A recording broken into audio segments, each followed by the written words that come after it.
છગન ને મગન ભેગા મળ્યા. છગને મગનને કહ્યું કે મારો દીકરો છે ને એનો કોઈ વાળ પણ વાંકો કરી શકે એમ નથી. મગન કે કેમ, બહુ આમ તાકાત વાળો છે? છગન કે ના, એનું વેઇટ બહુ જ છે, જિમ્નેશિયમમાં જાય છે, કરાટેમાં જાય છે. છગન કે એવું કશું જ નથી, તો પછી એનો વાળ કોઈ વાંકો ના કરી શકે એવું તું શા માટે કે છે? છગને કહ્યું કે એ ટાલ્યો છે. માથાની અંદર બે કન્ડિશન હોઈ શકે છે, આ વાળ હોય યા ટાલ હોય, કોઈને બેવ હોઈ શકે છે. પણ જ્યાં વાળ હોય ત્યાં ટાલ હોતી નથી. આજે એક ત્રીજી કન્ડિશનની વાત કરવી છે, જ્યાં વાળના કારણે ટાલ પડી જાય છે. નૈન નખોદ સિલસિલાબદ્ધ એક પછી એક નખોદની વાત આજે કરવી છે. ને આ નખોદની વાત મુખ્યત્વે વાળને લઈને છે, હેર કટિંગને લઈને છે. એક સલૂનની અંદર એક બેન બેઠા છે, પોતે બેસવાથી આગળ જઈને સૂતા છે. એમના વાળ વોશ બેસિનની અંદર રાખેલા છે ને એક પરપુરુષ છે, એમના વાળને ધોઈ રહ્યો છે, સમારી રહ્યો છે, ઓળી રહ્યો છે, કાપી રહ્યો છે, આઈબ્રો કરી રહ્યો છે. એના સંદર્ભની અંદર મુખ્યત્વે નૈન નખોદ સિલસિલાબદ્ધ 9 પ્રકારના નખોદ એની વાત કરવાની સાથે શરૂઆતમાં જ કહી દઉં કે માત્ર હેર કટિંગની આ વાત નથી. આપણી એક કન્યા છે ને એના લગ્ન થવા જઈ રહ્યા છે, અને વિશ્વાસ અને વફાદારીનો જે સંબંધ બાંધવા જઈ રહી છે, એ સંબંધના મૂળની અંદર લગ્નની આગલા દિવસોની અંદર કે લગ્નની આગલી રાતે, લગ્નના આગલા દિવસે એ પોતે છે કોઈ પરપુરુષના હાથની અંદર પોતાનો હાથ આપે છે. અને માણસ આવીને, પ્રોફેશનલ માણસ, પૈસા તમે આપીને તમે મૂર્ખા બનો, પૈસા આપીને એનો હાથ તમારી દીકરી છે એનો હાથ જે છે એની અંદર હોય ને એ ત્યાં આમ પેન્ટિંગ એનું મહેંદીનું કરીને જાય. એના સંદર્ભમાં પણ આ વાત છે. આગળ વધીને ટેલરની પાસે કપડાં તમારે સીવડાવવા છે અને પૈસા દઈને તમે તમારા કપડાનું માપ દેવા માટે જાઓ છો ને માપ લેવા માટે તમારા શરીરના અલગ અલગ અંગોપાંગોનો એ ટેલર સ્પર્શ કરે છે. એના સંદર્ભની અંદર પણ આ વાત છે. સાડી લેવા માટે તમે સ્ટોરની અંદર ગયા છો, સાડી માત્ર જોઈને પસંદ કરાતી હતી. આ લાખો વર્ષ જૂની આપણી પ્રણાલિકા દસકાની અંદર કે વીસકાની અંદર કદાચ તૂટી છે. અને આજે આપણા બહેનો સાડી લેવા જતા હોય ત્યારે પેલો માણસ છે, ત્યાંનો સેલ્સમેન છે, સાડી વાળાના સ્ટોર વાળાએ જેને ભાડે રાખેલો છે, પગારે રાખેલો છે, નોકરિયાત માણસ છે, કોઈ પણ કાસ્ટનો છે, આપણા 22, 24, 28, 35, 37, 40 વર્ષના, 45 વર્ષના બહેનોને સાડી પહેરાવે છે. અને સાડી પહેરાવીને અને એમને બતાડે છે અરીસામાં કે તમે આમાં આવા લાગશો. એના સંદર્ભમાં પણ આ વાત છે. આપણી ટીનેજર્સની યંગસ્ટર્સ દીકરીઓ છે, જિમ્નેશિયમની અંદર જતી હોય ને જિમ્નેશિયમની અંદર કોઈ બાઉન્સર જેવા ભાઈ હોય, ચાહે કદાચ કોઈ પણ કોમના હોય, ચાહે વિધર્મી હોય, ચાહે કોઈ બીજી કાસ્ટના હોય, ચાહે XYZ કોઈ પણ હોય, અને એને અડીને પોતે એને કસરતો શીખવાડે ને એની સાથે વાત કરતા હોય ને બટક બોલાવીને અને આગળની વસ્તુ મારે કેવી નથી, એના સંદર્ભની પણ આ વાત છે. આપણી દીકરીઓ કે વહુઓ છે, સ્વિમિંગ પુલની અંદર જતી હોય ને ત્યાં એને સ્વિમિંગ શીખવાડવા માટે જે કોચ આવતા હોય, જે કપડામાં કોઈ પણ સ્ત્રીની સામે પણ હકીકતમાં પ્રસ્તુત ના થવું જોઈએ, જે કપડાની અંદર સગી બેનની સામે કે માની સામે પણ પ્રસ્તુત ના થવું જોઈએ, કપડાની અંદર પુરુષની આગળ, પરપુરુષની આગળ, સમવયસ્કની આગળ આપણી દીકરી કે વહુ એ પ્રસ્તુત થાય અને આગળ વધીને પેલો એને અડીને સ્વિમિંગ શીખવાડતો એના સંદર્ભમાં પણ આ વાત છે. હજી આગળ વધીને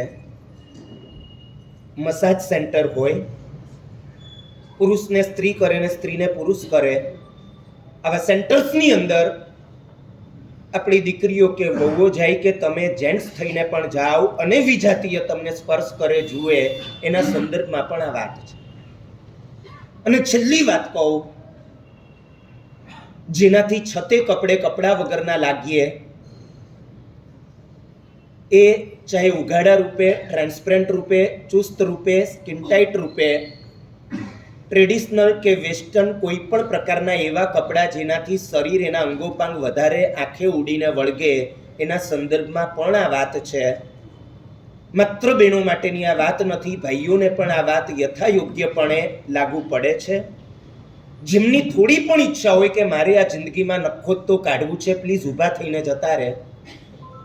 જેમની બિલકુલ ઈચ્છા ન હોય કે હરગીઝ મારે નખોદ જોઈતું નથી, દુનિયા શું કરે છે, પ્રવાહ ક્યાં છે, લોકો ક્યાં દોડી રહ્યા છે, મારે નથી જોવું, મારે મારું હિત કરવું છે, સાચું કરવું છે, સારું કરવું છે, જે વંદે શાસનમની વાત હૃદયના નાદ સાથે આપણે ગાઈએ, ખરેખર જો શાસનને વંદે છે, ખરેખર જો અમેરિકાને વંદે નથી, ખરેખર જો યુરોપને વંદે નથી, ખરેખર જો ક્રિશ્ચનને વંદે નથી, ખરેખર જો ફેશનને વંદન નથી, ખરેખર આપણી પૂજા જો ફેશનને, વ્યસનને, વેસ્ટર્ન કલ્ચર નથી, ખરેખર આપણો સત્કાર કે આપણા વંદન જો જીન શાસનને છે, તો આ બધી વાત છે.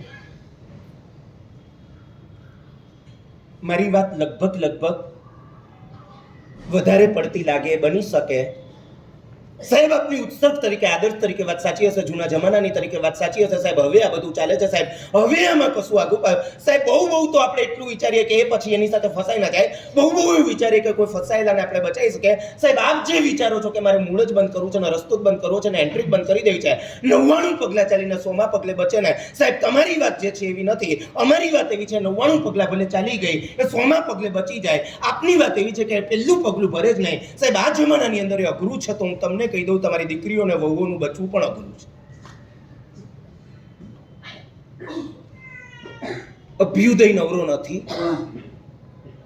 અભ્યુદયના ઉપાયો તમને બતાવ્યા, તમે અજમાવવા તૈયાર હો, સ્વીકારવા તૈયાર હો તો અભ્યુદય આવવા માટે તૈયાર છે. તમે વિચારી રહ્યા છો તો અભ્યુદય પણ વિચારી રહ્યો છે. નખોદના સંદર્ભમાં પણ મારે આ જ વાત કરવી છે. તમારે બચવું હોય તો બચી શકાય છે. તમારે નખોદ જ જોઈતું હોય, પ્રવચન માત્ર સાંભળીને ખંખેરીને ઊભા થઈ જવા માટે નથી. બહુ પ્રેમથી તમને કહું છું, બહુ સ્પષ્ટ કહું છું, પગ નીચે રેલો આવશે ત્યારે તમે રોવાના છો. પગ નીચે રેલો આવશે ત્યારે ઘર તમારા બરબાદ થઈ જવાના. નખોદ શબ્દ તમને ઓછો પડશે, આજે કદાચ ભારે લાગશે. માફ કરજો, હું હાથ જોડીને પહેલાથી માફી માંગુ છું. તમે બધા મારા સગા ભાઈ બહેનો છો, સગા મારા માતા પિતા છો, મારા માટે આદરણીય છો, મારા માટે ભગવાન છો, મારા ભગવાનના સંઘના તમે પરિવાર સભ્યો છો. અને માટે એક લાગણીની સાથે તમને હું કેવો લાગીશ, હું ગમીશ કે નહીં, તમે મારા માટે સારું બોલશો કે નહીં, મારો જે યશ થયો છે જતો તો નહીં રહે ને આની કોઈ પરવા કર્યા વગર તમારા હિતની વાત હું તમને કહું છું. મને ગાળો આપો વાંધો નથી, મને મારવો એને વાંધો નથી, એવા તો તમે કોઈ નથી, પણ મારી ત્યાં સુધીની તૈયારી છે. પણ મારે તમારું હિત કરવું છે. તમને ગમતું જ કહેવાનું હોય તો મારાને મીડિયામાં કોઈ ફરક નથી. મીડિયાને તમારા હિતમાં રસ નથી. મીડિયાને માત્ર ને માત્ર પોતાના ખિસ્સા ભરવામાં, ટીઆરપી વધારવામાં, ઘરાક વધારવામાં, વ્યુઅર્સ વધારવામાં રસ છે. મને તમારા હિતમાં રસ છે. હવે તો આ બધું ચાલે ને હવે તો એમાં જોઈને સાહેબ હવે બધી વધારે પડતી વાત છે ને સાહેબ. હવે આપનું આ બધું અમને કંઈ બેસતું નથી. હું તમને કહું છું, તમને બેસતું નથી ને. તમારું બધું જ જે છે ઊભું થઈને તમારા કલ્યાણો, તમારા સુખો, તમારી સંપત્તિ, તમારી સુખાકારિતા, તમારું આરોગ્ય, તમારી શાંતિ, તમારું સ્વાસ્થ્ય બધું ઊભી પૂછડીએ ભાગી જવાનું છે જો આ વાતો તમને બેસતી નથી. નહીં નખોદ નંબર 1, ગોપનીય અગોપન. જે છુપાડવા જેવું છે છુપાઈને રહે નહીં, જે છુપાડવા જેવું છે જાહેર થાય, છુપાડવા જેવું છે પ્રગટ થાય, છુપાડવા જેવું છે એનું પ્રકાશન થાય. ગોપનીય અગોપન નંબર 1 લખો. છગનના ઘરે અચાનક ઘણા બધા મહેમાન આવી ગયા. છગને અંદર જઈને કહ્યું કે બધું જ નવેસરથી બનાવવું પડશે, અને પત્નીએ કહ્યું કશું જ બને એમ નથી. છગને કહ્યું કે ઇજ્જત જશે. પત્ની કે જે રસ્તો કાઢવો એ કાઢો. છગને બહુ વિચાર્યું ને એને કહ્યું કે શું છે બોલ. એને કીધું દાળ સિવાય કશું નથી. છગને કહ્યું કે જો આપણે પ્લાન બનાવીએ, તું એવું કરજે, કોઈ એકાદ વાસણ આમ પાડજે ને હું આમ બહારથી અવાજ કરીને પૂછું કે શું થયું. તારે કહેવાનું બધું શાક ઢળી ગયું, બીજી વાર અવાજ કરવાનો, બીજી વાર કહેવાનું કે બધા ભાત ઢળી ગયા, ત્રીજી વાર કહેવાનું રોટલી બધી પડી ગઈ. પછી હું કહીશ કે ચાલ ભાઈ જે થયું દાળ લઈ આવ, એટલે તું દાળ લઈ આવજે, પતાવીએ આજે. મહેમાનો બેઠા છે અને જમવાની રાહ જોઈ રહ્યા છે અને છગન પણ બેઠો છે અને બસ બધું થાય છે ને થઈ જશે ને થોડી વાર એમને કાઢી જોરથી અંદર આમ ધડાકો ને ધબાકો બોલાઈ ગયો. છગનને થયું કે અવાજ તો એકદમ બરાબર કર્યો છે. છગને અંદરથી બૂમ પાડીને પૂછ્યું શું થયું. પત્નીએ ચિંતાતુર સ્વરે કહ્યું કે દાળ જ ઢળી ગઈ.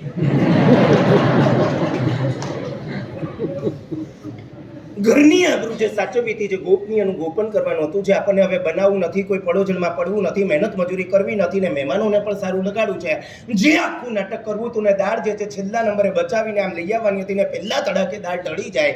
ગોપનીય. હું તમને કહેવા માંગુ છું, શરીરના અમુક અંગો એવા હોય છે જેને આપણે છુપાડીને રાખીએ.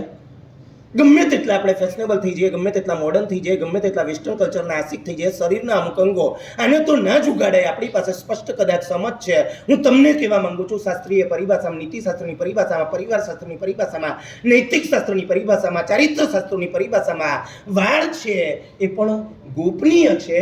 વાળ પણ ઢાંકીને રાખવાના. શરીરના બીજા અંગો જેમ ઢાંકેલો હોવા બહુ જ જરૂરી છે, બરાબર એ જ રીતે વાળ પણ ઢાંકેલા હોવા બહુ જરૂરી છે. શ્રાદ્ધ ગુણ વિવરણ ગ્રંથની અંદર બહુ સ્પષ્ટ કહ્યું, નારી માટે, એની સલામતી માટે, એની આબરૂ માટે, એની ઇજ્જત માટે, એના સૌભાગ્ય માટે, એનું નખોદ ન વળે એના માટે અંગ પ્રકટનમ ક્રીડા કૌતુકમ જલ્પનૈ પરમ. અમુક વસ્તુઓ છે જે ખાનદાન નારીએ કદી પણ ના કરવી જોઈએ. એમાં પહેલા નંબરની વાત છે અંગનું પ્રકટન. શરીરના ગોપનીય અંગોનું પ્રકાશન, વાળને પણ ખુલ્લા રાખવા, વાળ પણ જાહેર રાખવા, માથું પણ ઉગાડું રાખવું, એ ગોપનીય અંગનું પ્રકટન છે, ગોપનીય અંગનું પ્રકાશન છે. જે ગોપનીય છે એનું અગોપન છે ને માટે નખોદ છે. નંબર 1 માથું ઉગાડું ના રખાય. નંબર 2 ક્રીડા એટલે કે રમત ગમત, સ્પોર્ટ્સ વગેરે 8-10 વર્ષથી વધારે ઉંમરની સ્ત્રીઓ માટે જરા પણ ઉચિત નથી. ત્રીજા નંબરની અંદર પર પુરુષ સાથે વાત કરવી, મોબાઈલની અંદર ગમે તે રીતે કોઈ પણ સંબંધ, આડોશ પડોશ, બહાર ગમે તે જે આપણા પતિ નથી એની સાથે લાંબી વાત કરવી, એની સાથે હસી ખુશી કરીને વાત કરવી, પર પુરુષ સાથે વાત કરવી આ ઉચિત નથી. ચોથા નંબરમાં કહ્યું કાર્મણમ, કામણ ટુમણ કરવું આ ખાનદાન સ્ત્રી માટે ઉચિત નથી. 5મા નંબરમાં કહ્યું શીઘ્રયાનમ ચ, ઝડપથી ચાલવું, દોડવું, ઉતાવળે ચાલવું, કુલ સ્ત્રીનામ ન યુજ્યતે, એ ખાનદાન સ્ત્રી માટે બિલકુલ ઉચિત નથી. શિલગુપ્તી કુલક નામનો એક પ્રાચીન ગ્રંથ અને સ્ત્રીએ કઈ રીતે એની આબરૂ સાચવીને રાખવી એના સાયન્ટિફિક, ટેકનિકલ બધા જ મુદ્દા નાનકડા ગ્રંથની અંદર 2 પાનાની અંદર આવી જાય એવા ગ્રંથની અંદર સમાયેલા છે. નામ છે શિલગુપ્તી કુલક. અને આ શિલગુપ્તી કુલક ગ્રંથની અંદર કહ્યું પુરુષસ્સ વાલ વિવરણ. સ્ત્રીએ જો એની આબરૂ સાચવવી છે, સ્ત્રીએ જો એનું ચારિત્ર સાચવવું છે, સ્ત્રીએ જો એનું શીલ સાચવવું છે, કદી પણ પુરુષની સામે પોતાનું માથું ઉગાડું ના કરવું જોઈએ. પુરુષની સામે કદી પણ વાળ છૂટા ના કરવા જોઈએ. દ્રૌપદીએ ખુલ્લું માથું રાખ્યું, વાળ ઉગાડા રાખ્યા તો મહાભારત સર્જાયું. કૈકેયીએ ઉગાડું માથું રાખ્યું તો રામાયણ સર્જાય એવી લોકોક્તિ છે. હજી આગળ વધીને તમને કહું, જેન્ટ્સે પણ ઉગાડું માથું ન રાખવું જોઈએ એવું નીતિ વચન છે. તમે 100 વર્ષ પહેલાનો કોઈ પણ ગ્રુપ ફોટો જુઓ, ચાહે 25 જણ હશે, ચાહે 50 જણ હશે, એક પણ જણનું માથું ઉગાડું નહીં. એક ભાઈએ મને કટિંગ આપ્યું ઉનાળાની અંદર ને દિવ્ય ભાસ્કર છાપાએ કઈ સર્વે કર્યો હશે પાટણની અંદર. એક ઉગાડા માથાવાળો છે, એક ટોપી જે કહેવાય વેસ્ટર્ન ટોપી આવે જે તમે જનરલી પહેરતા હો ક્યારેક, એ ટોપીવાળો માણસ ને બીજો પાઘડીવાળો માણસ, 3 માણસ, ત્રણેયનો સર્વે કર્યો ને ત્રણેયનું ટેમ્પરેચર કેટલું છે એના પરથી એમણે પ્રૂવ કર્યું કે ઉગાડા માથાવાળાને સ્વાસ્થ્યનો વધારે પ્રોબ્લેમ છે. ટોપીથી એટલું રક્ષણ મળતું નથી, પાઘડી જે છે બરાબર પ્રોટેક્શન આપે છે ને એના કારણે શરીરનું ટેમ્પરેચર આટલા ડિગ્રી આપણું ડાઉન રહી શકે છે.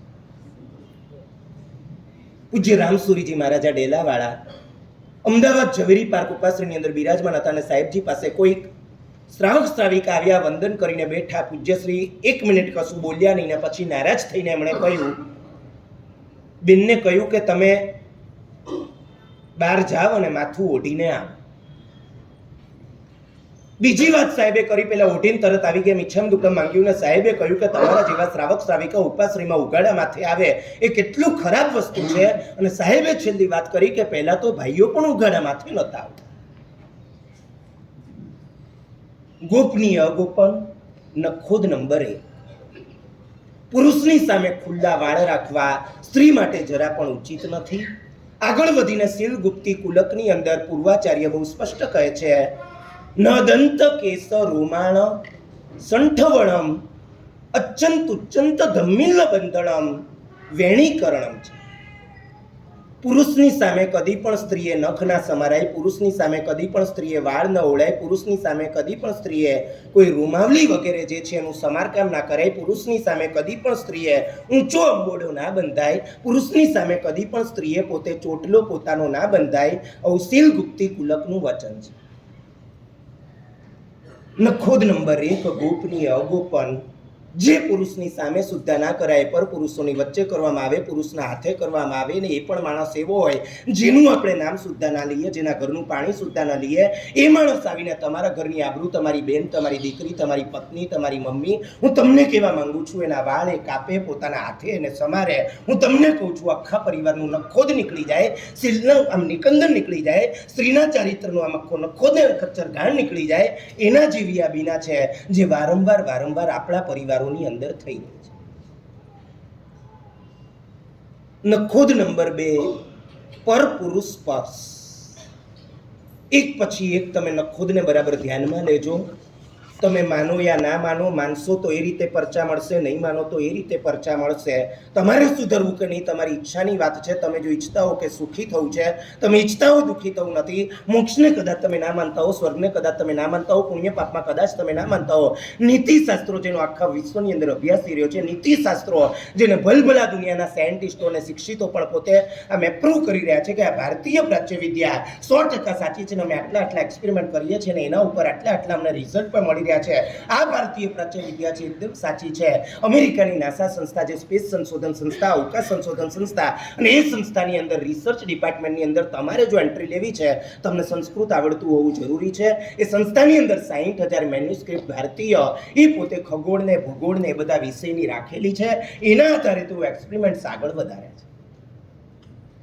નખોદ નંબર 2, પર પુરુષ સ્પર્શ. છગન મગન રસ્તા પરથી નીકળ્યા છે અને ધાણીની લારી વાળો તો લારી પાસેથી આમ પાસ થઈને આમ જોતા ઉભા રહી ગયા બંને. ધાણી ઉછળે આમ તવા ઉપર ધાણી રાખી છે અને ધાણી બરાબર પાકે અને ધાણી ઉછળે અને ફરી પાકે અને ફરી ઉછળે, બીજી ધાણી આવતી જાય, ધાણી ઉછળતી જાય. છગને મગનને કહ્યું કે ભાઈ આ ધાણી એટલી ઉછળે છે કઈ રીતે? અને મગને જવાબ આપ્યો કે તું તવા પર બેસી જો એટલે તને જવાબ મળી જશે.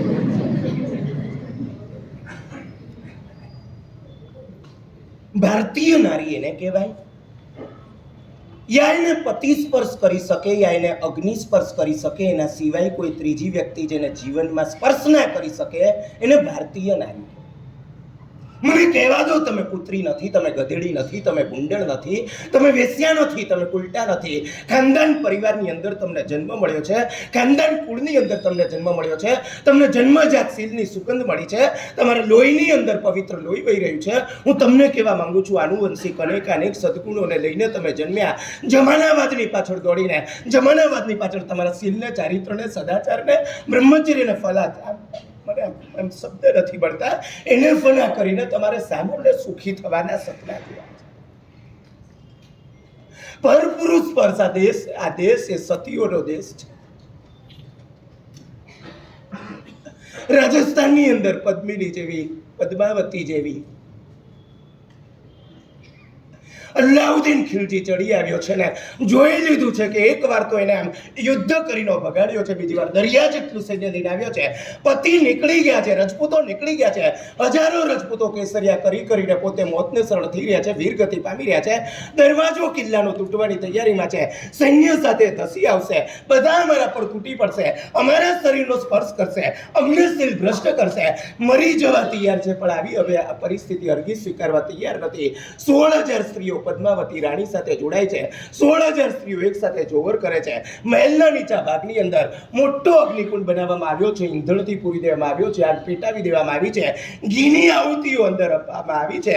હર મહાદેવ કરીને 16,000 સ્ત્રીઓ છે કૂદી પડે છે અગ્નિકુંડની અંદર. અલ્લાઉદ્દીન અંદર આવે છે, રાખ સિવાયના હાથની અંદર કંઈ આવતું નથી. તમે એ દેશની સલ્લાહ યાદ કરો, એ રાણક દેવીને સિદ્ધરાજ જયસિંહ જેવો પરસ્ત્રી લંપટ રાજા હોય ને પોતાના પતિનું આમ ખૂન કરી ચૂક્યો હોય, નજરની સામે બે સગા દીકરા છે, 8 અને 10 વર્ષના દીકરા છે. સિદ્ધરાજ જયસિંહ રાણક દેવીને કહે, થા મને વાસ, તારા માટે લડાઈ કરી છે. મને તારું શરીર જોઈએ, મને તારું સૌંદર્ય જોઈએ, મને તારું યૌવન જોઈએ, મને તારું લાવણ્ય જોઈએ. એના માટે આ બધું કર્યું છે. મારો સ્વીકાર કરી દે, નહીં તો તારા દીકરાનું માથું કાપી નાખી દેવા તૈયાર છું. રાણક દેવી છે, શિલની મૂર્તિ છે, ચારિત્રની મૂર્તિ છે, ધગધગતી સદાચારની મૂર્તિ. ત્યાં ને ત્યાં પોતે નિશ્ચલ રહે છે અને સિદ્ધરાજ જયસિંહ નજર સામે 8 વર્ષના દીકરાનું માથું કાપી નાખે છે. લોહીનો ફુવારો ત્યાં છૂટે છે. રાણક દેવી એકની બે થતી નથી. બીજો દીકરો છે એના આગળ તલવાર રાખે છે અને કહે છે, જે આની દશા થઈ છે આની પણ દશા થવા જઈ રહી છે. બચવું હોય તો મારે આધીન થઈ જા, બચવું હોય તો મારો સ્વીકાર કરી લે. પાટણની રાજગાદી ઉપર તને બેસવા મળશે, પાટણનો રાજવી છે, તારા ચરણ ચૂકશે, આખી જિંદગી તારો દાસ થવા તૈયાર છું. અને રાણક દેવી મક્કમ રહે છે અને બીજા દીકરાનું પણ માથું જે છે ધડ થતું.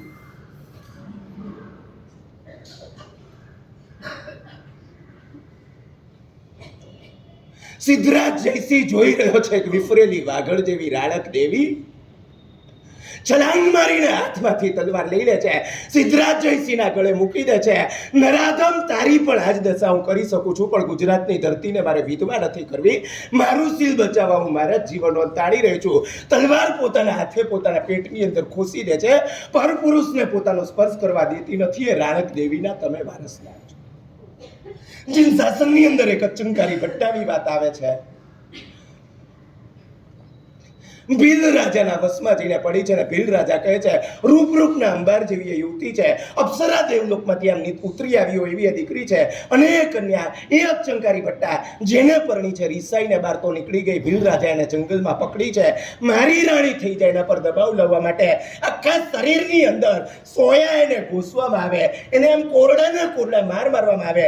પરપુરુષનો સ્પર્શ સુદ્ધા મને થવો ના જોઈએ, શીલને ઊની આંચ ના આવી જોઈએ. આ ભાવનાની સાથે અચંકારી ભટ્ટા બધા જ વિઘ્નો, બધા જ યાતના, બધી પીડા, બધા દુઃખો એ લોહી કાઢતો હોય, આખો દિવસ ને રાત કોરડાના મારો પડતા હોય, મરી જવા તૈયાર છું, પણ હું મારું શીલ છોડવા તૈયાર નથી. એ અચંકારી ભટ્ટાના તમે વારસદાર છો. જીન શાસનની અંદર એક મહાસતીનું નામ આવે છે, જેનું નામ છે નર્મદા સુંદરી.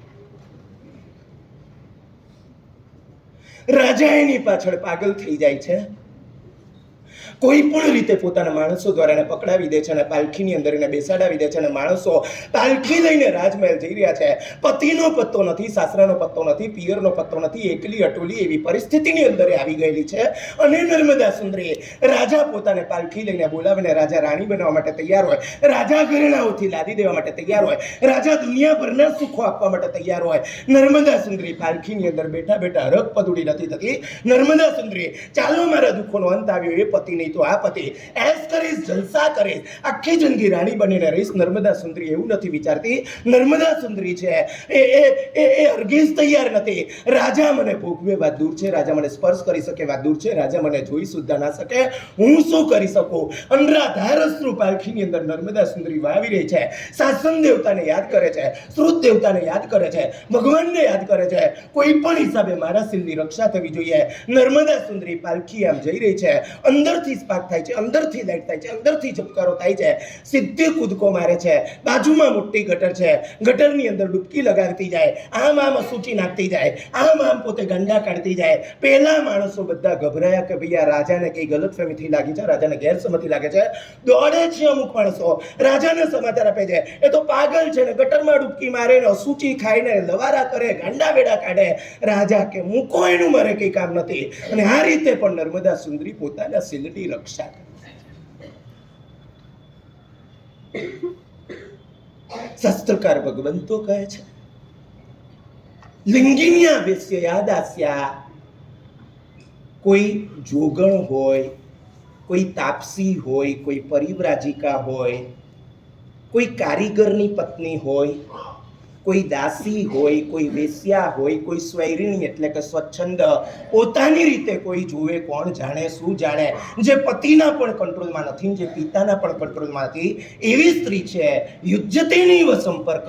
ખાનદાન સ્ત્રીએ કદી પણ એનો સંપર્ક સુદ્ધા કરાય. હું તમને કહેવા માંગુ છું, જો આવી સ્ત્રીઓનો પણ સંપર્ક ના કરાય તો એમના પતિનો એટલે કે પુરુષનો સંપર્ક કેવી રીતે કરે? પહેલા નંબરનું નખોદ ગોપનીય અગોપન, બીજા નંબરનું નખોદ પરપુરુષનો સ્પર્શ, ત્રીજા નંબરનું નખોદ સીલ ઉર્જાનો નાશ. સીલ ઉર્જા ગઈ તમારી ઉર્જા. છગનને કોઈ સમાચાર આપે કે મગન રસ્તા પરથી જતો હતો ને બિલ્ડિંગ આખું બળી રહ્યું હતું ને ભડકે બળી રહ્યું હતું ને મગનની અંદર જાનને જોખમે નાખીને જંપલાવી દીધું ને મગન અંદર પહોંચી ગયો. માંડ એણે મહા મહેનતે જાનના જોખમે 5 માણસને બહાર લઈ આવ્યો. છગન કે શું વાત કરો છો? મગને કે 100% મગને આ કામ કર્યું છે. અને પછી કે મગનનું કંઈ સન્માન થયું કે નહીં, મગન માટે તાળીઓ પડી કે નહીં, મીડિયા આવ્યું કે નહીં, મગનને મળ્યું શું? અને જવાબ મળ્યો કે મગનને માર પડ્યો ને જેલ મળી. છગન કે આટલા 5 જણને બહાર કાઢ્યા બળતા મકાનમાંથી, કોઈ આવું થયું કે હા એટલે જ આવું થયું, પણ શા માટે? પેલાએ કહ્યું કે 5 ફાયર બ્રિગેડના માણસો હતા.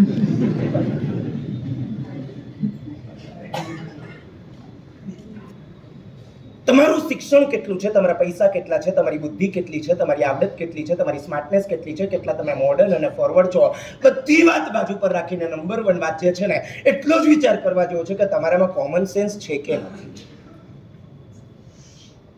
જમાનો શું છે, ફેશન શું છે, ગ્રુપ શું છે, લોકો શું કહે છે, ફોટા કયા સોશિયલ મીડિયા પર આવે છે, સ્ટેટસ પર શું મુકાય છે, બધું બાજુ પર મૂકી દો. મને એટલો જવાબ આપો, તમારામાં કોમન સેન્સ છે કે નથી. સીલ ઉર્જાનો નાશ. મરી જવાય પણ આવી આમ બેહુદી સ્થિતિમાં તો ના જ જવાય. મરી જવાય. અરે વાળ જે છે ન કપાય તો ચાલે, જાતે કાપી લે ચાલે, જે તે રીતે કામ પતાવે ચાલે. કોઈને ત્યાં જવું ને આ રીતે શું ને બેઝીનની અંદર વાળ આપણા ખોલે અને ધોતો હોય. હું તમને કહેવા માંગુ, એના ભાવ પવિત્ર હોય. તમે સાડીની દુકાનમાં ગયા છો ને એક માણસ તમને સાડી પહેરાવી રહ્યો છે ને એકાંતમાં એનો મિત્ર કોઈ મળે ને કહે કે ભાઈ તું આ ડ્યુટી કહે છે, તું સાડી પહેરાવતો હોય ત્યારે તને ભાવ કેવા જાગે. હું તમને પૂછું કે આ પાઠ ઉપરથી એના ભાવોનું વર્ણન કરી શકું ખરો? શા માટે હાથે કરીને મૂર્ખા બનો છો? મારી આગળ હજી એવી વાત આવી છે કે ભાઈ બાજુમાં એનો હસબન્ડ ઊભો હોય છે પાછો.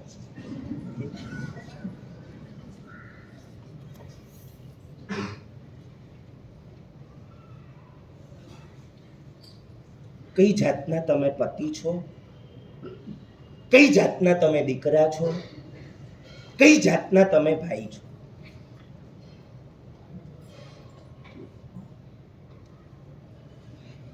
આપણે આપણી લગ્ન કરવાની લાયકાત ઉપર પ્રશ્નાર્થ મુકાવી રહ્યા છીએ. જો આપણને આ બધું પોસાય છે, ચાલે છે, વાંધો નથી.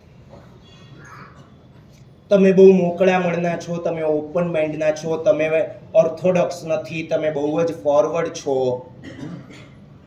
તમારે જે કેવું હોય કોઈ સાણા માણસો કહેશે કે તમે મામા છો.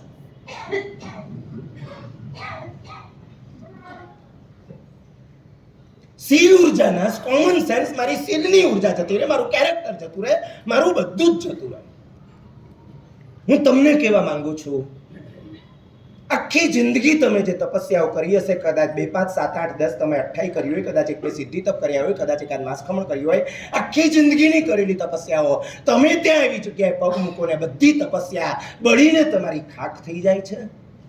આખી જિંદગીના કરેલા પ્રતિક્રમણો, આખી જિંદગીના કરેલા ઔષધો, આખી જિંદગીના કરેલા ઉપદાનો, આખી જિંદગીની કરેલી નવાણું, આખી જિંદગીની કરેલી પૂજાઓ, આવી જગ્યાએ તમે પગ મૂકો ને બધું બળીને ખાક થઈ જાય છે. આખી જિંદગીની તમે કરેલી આરાધનાઓ, આખી જિંદગીના દીધેલા દાનો, આખી જિંદગીનું પાળેલું સીલ, આવી જગ્યાએ તમે પગ મૂકો બળીને બધું ખાક થઈ જાય છે. સીલ ઉર્જાનો ન્યાસ. સીલ એક જબરદસ્ત શક્તિ છે, સીલ એક જબરદસ્ત ઉર્જા છે. તમારી અંદર સીલ છે. હું તમને કહેવા માંગુ છું, તમારે પૈસા જોઈએ છે, જોબ કરવાની જરૂર નથી. તમારે પૈસા જોઈએ છે, ધંધા માટે બહુ ટેન્શનો લેવાની જરૂર નથી. તમારી પાસે સીલ છે. દુનિયાભરની સંપત્તિ છપ્પર ફાડ તમારી પાસે આમ વરસ્યા વગર રહેશે નહીં. તમારી પાસે સીલ છે, કોઈ પણ જાતની આપત્તિ તમને નડી નહીં શકે. તમારી પાસે સીલ છે, તમારે મહેનત નહીં કરવી પડે, તમે વિચાર કરશો ને વિચાર સફળ થયા વગર રહેશે નહીં. તમારી પાસે સીલ છે, તમારી પાસે તાકાત છે, તમે જે ધારો એ તમે કરાવી શકો છો. આગળ વધીને કહ્યું, બ્રહ્મચારીનું ચિંતવ્યું કદી નિષ્ફળ ન જાય. તમારે કરવું નહીં પડે, તમારે બોલવું નહીં પડે, તમે માત્ર ઈચ્છા કરો, તમે મનમાં મનોરથ કરો, તમે માત્ર વિચાર કરો, તમારી ઈચ્છા સફળ થઈને રહે. એ તાકાત નિર્મળ સીલની અંદર છે.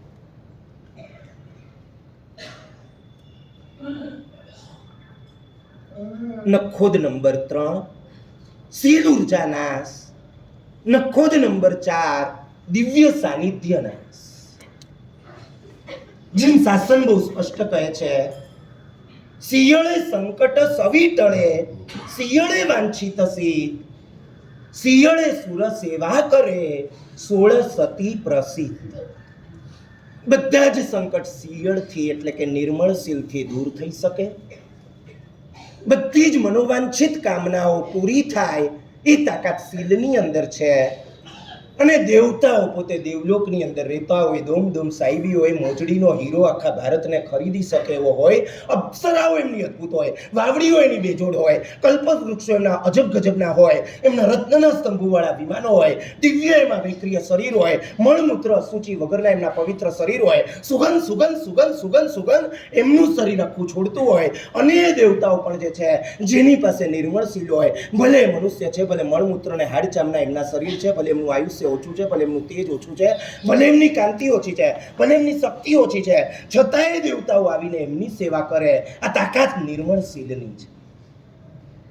હું તમને કહેવા માંગુ છું, તમારું ઓજ ગુમાવીને, તમારું તેજ ગુમાવીને, તમારી ઉર્જા ગુમાવીને જ્યારે તમે એવી જગ્યાએ પગ મૂકવા જતા હો ને, એ સમયે ધારો કે કોઈ દેવ તમારી આરાધનાથી, તમારી તપસ્યાથી, તમારી જીન શાસનની કરેલી કોઈ સેવાથી, તમે કરેલી ભગવાનની કોઈ પૂજાથી, તમારી આજ સુધીની આરાધનાથી તમારા પ્રત્યે આકર્ષિત થઈને આખી જિંદગી તમારો દાસ બનવા માટે આવતો હોય, એ જુએ કે તમે ક્યાં જઈ રહ્યા છો, એ જુએ કે તમે ક્યાં પ્રવેશ રહ્યા છો, એ જુએ કે તમે ક્યાં ઘૂસી રહ્યા છો, ત્યાંથી ને ત્યાંથી તમને ટાટા કરીને દેવ રવાના થઈ જાય.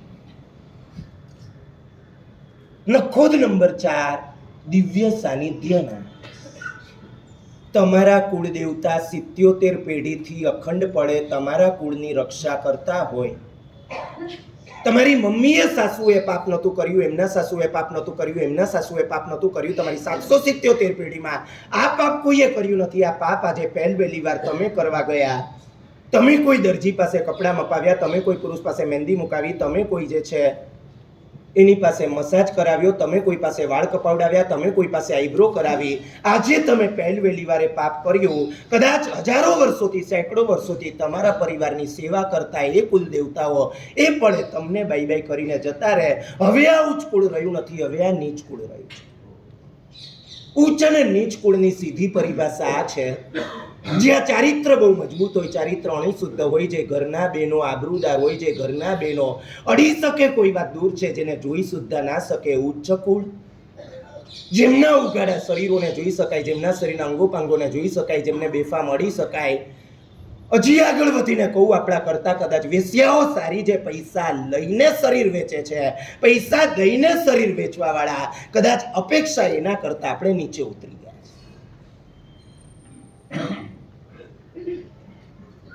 દિવ્ય સાનિધ્યના. તમારો પરિવાર જે આરોગ્યની અંદર ટકી શકતો હતો, તમારો પરિવાર જે ધંધાની અંદર ટકી શકતો હતો, તમારો પરિવાર જે શુદ્ધિની અંદર, ઉર્જાની અંદર ટકી શકતો હતો, તમારો પરિવાર જે કુળદેવતાની નિશ્રાની અંદર, છત્ર છાયાની અંદર, રંગે ને ચંગે દુનિયાને ચાહે ગમે તેટલી ઉપાધિઓ આવી જાય, તમારું નાવડું તરી જતું હતું. આજ સુધી જે દિવ્ય સાનિધ્યને કારણે, એ દિવ્ય સાનિધ્ય તમે લીધેલા એક ખોટા પગલાના કારણે તમે ગુમાવ્યા. નખોદ નંબર 5, સંતાન વિનાશ.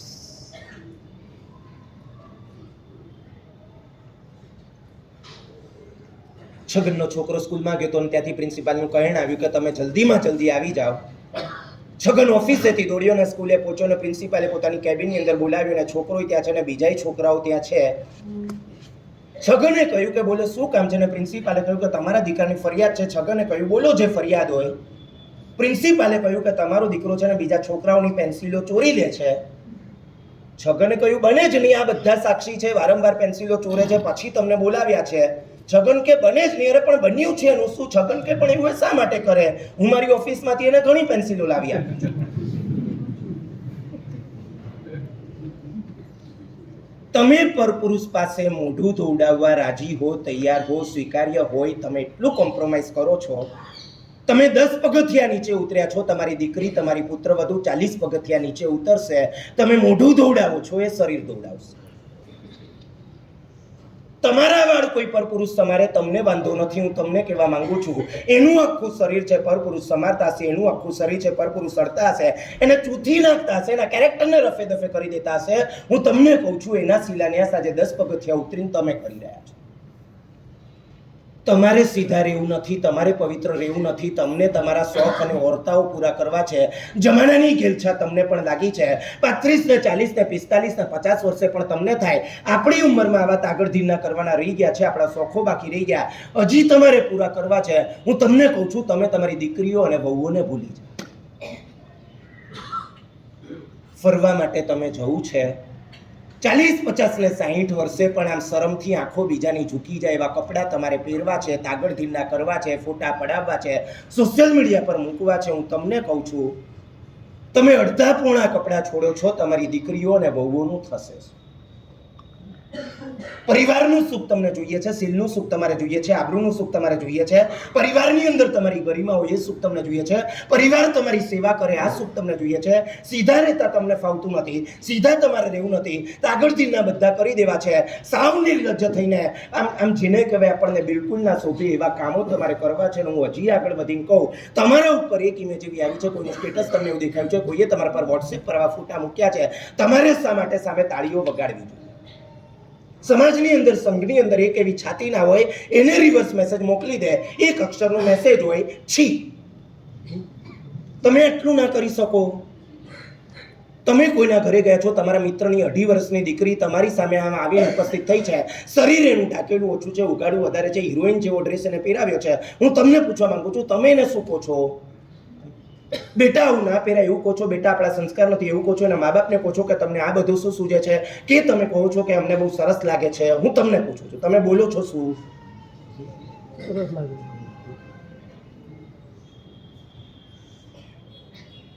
એક જણ મર્ડર કરે છે ને તમે બધા તાળીઓ વગાડીને મર્ડરનું પાપ લેવા દેવા વગર તમારા માથે ઓરો છો.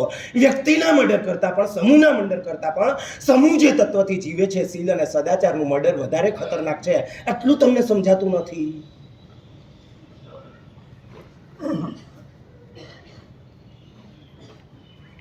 સંતાન વિનાશ. અમદાવાદમાં મને એક યુવાન મળ્યો હતો અને મને વાત કરી કે સાહેબ, મારું આખું ફ્રેન્ડ્સ ગ્રુપ છે ને વેશ્યાથી ભ્રષ્ટ થઈ ચૂક્યું છે. છોકરાઓ છે, સારા ઘરના છે, જે પણ આજની પરિસ્થિતિ છે ને બધા ભ્રષ્ટ થઈ ચૂક્યા છે. સાહેબ મને ઘણીવાર મન થઈ જાય છે, મારી પાસે પ્લાન છે, કઈ રીતે શું કરવું, ક્યાં જવું, બધું મને ખબર છે. હું એના માટે વિચાર કરું, મને મારી મમ્મીનો ચહેરો દેખાય છે. મારી મમ્મી કેટલી પવિત્ર છે, મારી મમ્મી કેટલી સારી છે, ને મારાથી આવું કઈ રીતે થઈ શકે, ને મારી મમ્મીને જો ખબર પડશે તો એને કેટલું દુઃખ થશે. અને સાહેબ આ મુદ્દે હું ભ્રષ્ટ થતા અટકી જાઉં છું. હું તમને કહેવા માંગુ છું, જો તમારા જીવનના ઠેકાણા નહીં હોય, તમે તમારા સંતાનો પાસે આશા શું રાખશો? નખોદ નંબર 5 સંતાન વિનાશ. નખોદ નંબર 6 આબરૂ વિનાશ. આબરૂ. છગન ને મગન એકવાર દેરાસર ગયા. દેરાસરના દાદરા પાસે મોટું બોર્ડ હતું ને બોર્ડની અંદર લખ્યું હતું કે ભાઈ આવા આવા આવા આવા આવા આવા આવા આવા આવા આવા આવા આવા આવા કપડાં ના પહેરીને આવવું, ઉદ્ભટ વેશ પહેરવો નહીં, પવિત્રતા સાચવી રાખવી, મર્યાદા સભર કપડાં પહેરવા, ભારતીય સંસ્કૃતિના કપડાં પહેરવા, માથે ઓઢીને આવવું. છગને મગનને કહ્યું કે આટલું બધું લાંબુ લખવાની કઈ જરૂર નથી. મગન કે તો પછી શું લખવાનું? છગન કે 2 જ લાઈન લખવાની. મગન કે શું લખવાનું? છગન કે જવા દે. મગન કે કેવું જ પડશે. છગન કે 2 જ લાઈન એટલી લખવાની કે બધાએ મર્યાદા સભર કપડાં પહેરી માથે ઓઢી આવવું, વેશ્યાઓને છૂટ.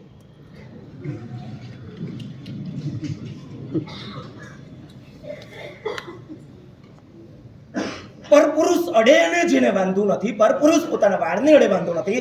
બજારની અંદર તમે જતા હો ને કોઈ તમારા વાળને અડી જાય ને, હું તમને કહેવા માંગુ છું, તમે હુબાળો મચાવશો, તમે બૂમાબૂમ કરશો, તમે એ માણસ સાથે આમ એને મારવા લેશો. મારી પત્નીના વાળને અડ્યો કેમ, તે શા માટે આ કર્યું, પેલા બેન હશે, બેન હુબાળો મચાવશે, આ મને અડી ગયો છે, મારો આને, લોકોને ભેગા કરશો. અને એ જ પુરુષ પોતાના મનની અંદર વાસનાના તાંડવો સાથે, વાસનાના તોફાનો સાથે, વિકારોના તોફાનો સાથે, તમારા વાળ સાથે, મનના ગંદા વિચારો સાથે ક્યાંય સુધી રમતો રહેશે. એમાં તમને કઈ વાંધો નથી. એમાં તમને તમારી આબરૂનું લીલામ નથી લાગતું, એમાં તમને કશું તમારું જતું નથી લાગતું. મને કહેવા દો, તમારામાં કોમન સેન્સ પણ નથી. નખોદ નંબર 6 આબરૂ વિનાશ. આબરૂ ગઈ તમારી. ગામડાથી એક ભાઈ સુરતની અંદર આવ્યા હતા અને સાથે એમનો નાનકડો પૌત્ર હતો અને એક સલૂન પાસેથી પાસ થતા હતા અને સલૂનનો દરવાજો થોડોક આમ ખુલ્લો રહી ગયો હતો. 7-8 વર્ષનો પૌત્ર છે ને આજુબાજુ જોતો જોતો ચાલે છે અને શહેર એને પહેલી વાર જોયું છે ને આમ વિસ્મય સાથે એક એક દુકાનો વગેરેને જોતા જોતા સલૂન પાસે આવ્યો છે. દરવાજો થોડો ખુલ્લો રહ્યો છે. અંદરના દ્રશ્યમાં એની નજર પડી છે. બેન કોઈ સૂતા છે. વોશ બેસિનની અંદર એમના વાળ છે ને પેલો માણસ જે છે આમ વાળ કરી રહ્યો છે અને બેન જે છે આ મલકી રહ્યા છે. પૌત્રએ દાદાને પૂછ્યું કે દાદા આ શું હોય? દાદાની ત્યાં નજર નથી. દાદાએ નજર કરી જોરથી એનો હાથ ખેંચ્યો અને આગળ ચાલવા માંડ્યા. દાદાએ શું એ બધું નહીં જોવાનું.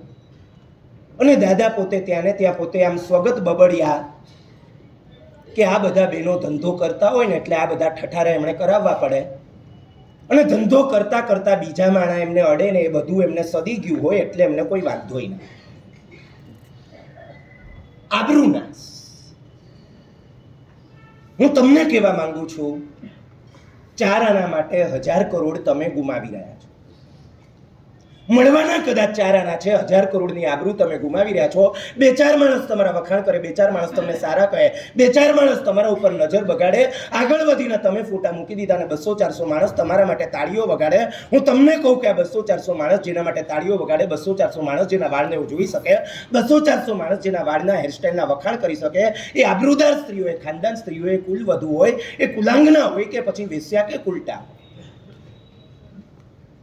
તમારે શા માટે આ ભાડુતી સ્ટેટસ લેવા જવું છે? હું તમને કહેવા માંગુ છું તમારું સ્ટેટસ દુનિયામાં ટોપ ક્લાસ. 7 અબજની જે દ્રશ્યમાન દુનિયા કહેવાય છે એમાં એકમાત્ર સાધ્વીજી ભગવંતોને બાદ કરો એમના પછી સૌથી હાઈએસ્ટ સ્ટેટસ કોઈ હોય જીન શાસનની શ્રાવિકાઓનું સ્ટેટસ છે. મને કહેવા દો કે તમે મરુદેવા માતા છો, તમે અચીરા માતા છો, તમે વામા માતા છો, તમે શિવા માતા છો, તમે ત્રિશલા માતા છો, તમારું સ્ટેટસ આટલું ઊંચું છે, તમે સંઘના સભ્યો છો, શા માટે તમે તમારા સ્ટેટસને આટલા સસ્તા માટે વેચવા નીકળ્યા છો? તમારું વંદિત સૂત્ર અમારી પગામ સિંચાય. રોજ બે ટાઈમ અમે આ સૂત્ર બોલીએ છીએ અને આ સૂત્રની અંદર એક પદ આવે છે સાવિયામાં સાહેબ. જીન શાસનના એક પણ શ્રાવિકાની જો મેં આસાધના કરી હોય તો એ પાપની હું નિંદા ગરહા પ્રતિક્રમણ કરું છું. આ પદનો આ ભાવ છે. હું તમને કહેવા માંગુ છું આસાધના શબ્દ છે, વિરાધના શબ્દ નથી.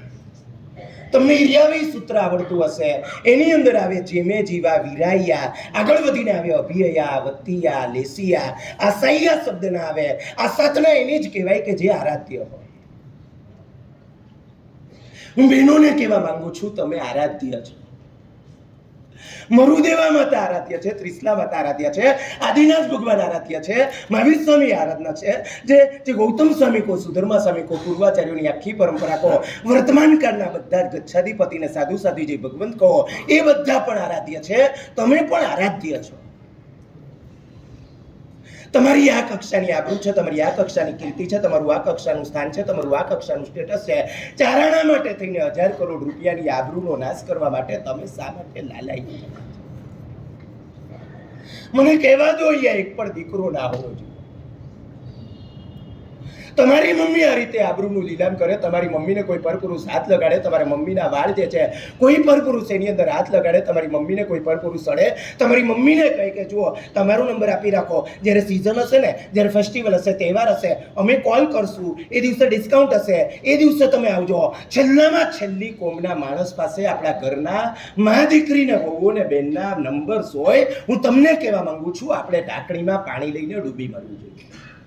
અડધી રાતે ગમે તેવા મેસેજ કરી શકે છે, અડધી રાતે ગમે તેવી વાતો કરી શકે છે. એ સ્ત્રી છે, કોમળ દ્રવ્ય છે, સંવેદનાશીલ છે, લાગણી પ્રધાન દ્રવ્ય છે. એને ગમે તે રીતે ફસાવી શકાય છે અને લાગણીમાં તણાવી શકાય છે. એકવાર એ વાળ કપાવા આવ્યા હશે, શરબતની અંદર એમને દારૂ આપીને, શરબતની અંદર ડ્રગ્સ આપીને, શરબતની અંદર માદક દ્રવ્ય આપીને એકવાર એમનો વિડીયો બીભત્સ ઉતારી લેવામાં આવશે અને આખી જિંદગી એમને બ્લેકમેલ કરવામાં આવશે. તમને કોઈ ચિંતા નથી. તમારા માટે એટીએમનો અર્થ થતો હશે કોઈ સ્ટેટ બેંક ઓફ ઇન્ડિયા કે બેંક ઓફ બરોડા, આ બધાની જે કેબિન હશે તમારા માટે એટીએમ હશે.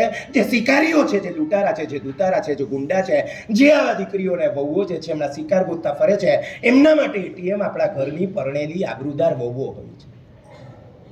કન્યાઓને પણ તેઓ ફસાવે છે. કન્યા ફસાઈને એટલે માત્ર શરીર મળે છે.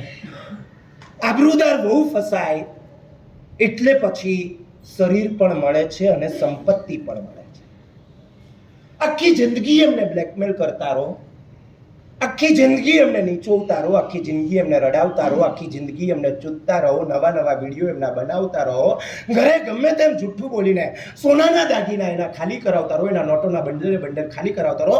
પરિવારની આબરૂ જે છે બસ એની એક ચાકુ એના ગળા પાસે રાખીને આખી જિંદગી એમને લોહીના આંસુ પડાવતા રહો. શા માટે આપણે આવા ધંધા કરવા જોઈએ? હું બહેનોને કહેવા માંગુ છું, ગમે તેટલી બીમારી હોય ને દુનિયામાં એક પણ લેડી ડોક્ટર હોય જ નહીં, મરી જવા તૈયાર હોય, પણ મેલ ડોક્ટર હોય ને પોતાનું શરીર નજીક લઈ જવા સુદ્ધા તૈયાર ના હોય. બતાવવાની અડાવવાની વાત બહુ દૂર છે. એ આપણું શ્રાવિકાપણું છે. શરમ ના આવે તમને જેન્ટ્સ ડોક્ટર પાસે જતા? આબરૂ જેવી કોઈ વસ્તુ નથી, સીલ જેવી કોઈ વસ્તુ નથી, સદાચાર જેવી કોઈ વસ્તુ નથી. તમે મહાવીર સ્વામી ભગવાનના સગા દીકરી છો. હજી આગળ વધીને તમને કહું, મરુદેવા માતા તીર્થંકરના માતા હતા, તમે સંઘના માતા છો. 73 સંઘો, સંઘ જે છે તીર્થંકર કરતા પણ આગળ એનો નંબર છે. હરિભદ્રસુરી મહારાજ આ પંચાશક ગ્રંથમાં આ વાત કરે છે. હું તમને કહેવા માંગુ છું, અપેક્ષાએ જોઈએ, શ્રાવિકા સમૂહની અપેક્ષાએ જોઈએ, એક સંઘ તરીકે જોઈએ, મરુદેવા માતા કરતા વધારે સ્ટેટસ તમારું છે, ત્રિશલા માતા કરતા વધારે સ્ટેટસ તમારું છે. સંઘનીય માતા, સંઘનીય આબરૂ, સંઘનીય આરાધ્યા, સંઘનીય સેલિબ્રિટી, સંઘનીય હસ્તી, પરપુરુષોની વચ્ચે આમ કોઈ સલૂનની અંદર સૂતા હોય ને વાળ એમના ધોવા રાખ્યા હોય, સંઘનીય હસ્તી એના શરીરના અંગો પાંગોને અડી અડીને કપડામાં અપાઈ રહ્યા હોય, સંઘનીય હસ્તી કોઈ મેલ ડોક્ટર છે. હું તમને કહું છું, આજે કોની નજર સારી હોય છે, કોના હાથ ચોખ્ખા હોય છે, કોની નિયત સારી હોય છે, અંદર બધાને ભડકે વાસના બળતી હોય છે.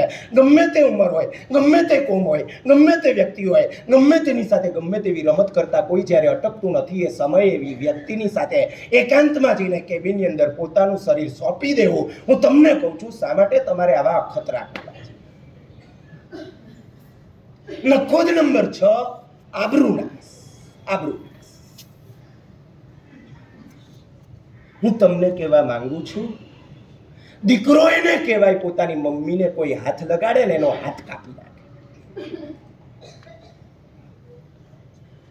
તમારી મમ્મીએ તમને જે ધાવણ પાયું ને એનું બોટમ વળતર આ છે.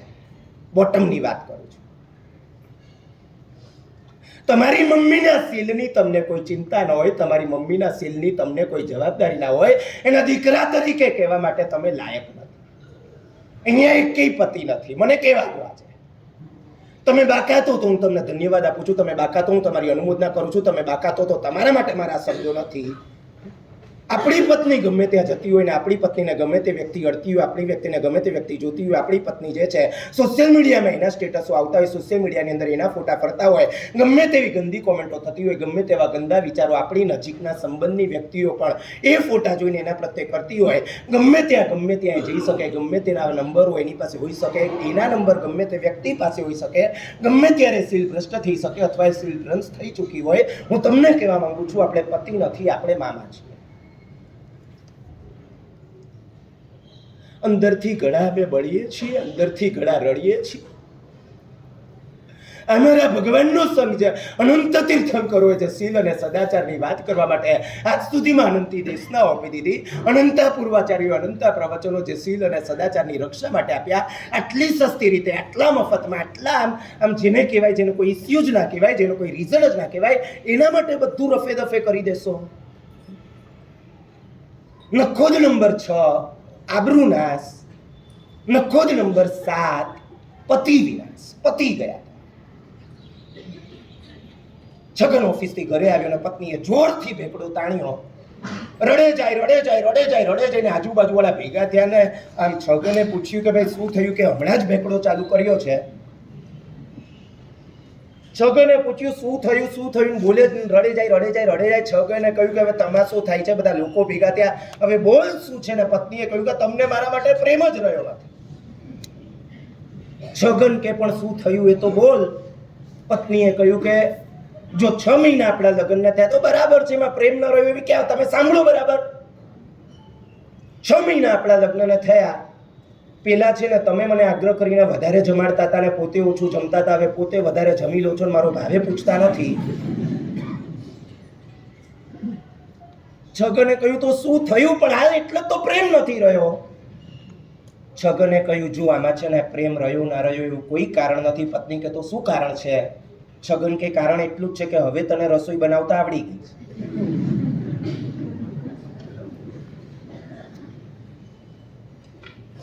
નખોદ નંબર 7, પતિ વિનાશ. પતિનો બે રીતે વિનાશ થાય છે. એક પતિનો પોતાના પ્રત્યે પ્રેમ ન રહેને એ રીતે પતિનો વિનાશ થઈ જાય છે.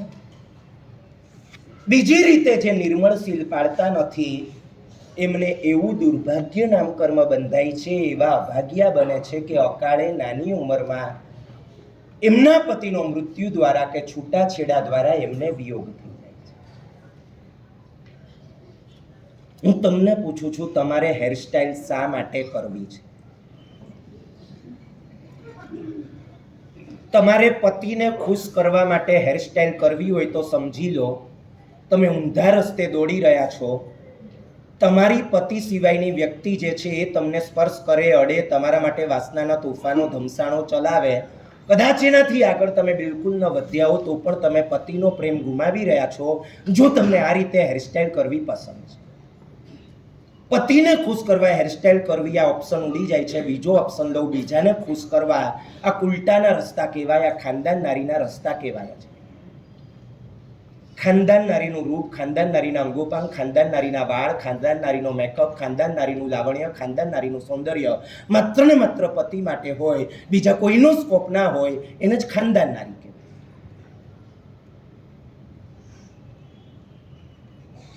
હું તમને પૂછવા માંગુ, તમારી ભાવના એટલી છે કે અમે સુંદર લાગીએ. હું દિલ ખોલીને તમારી સાથે વાત કરવા જઈ રહ્યો છું. તમારી ભાવના એ છે કે તમે સુંદર લાગો.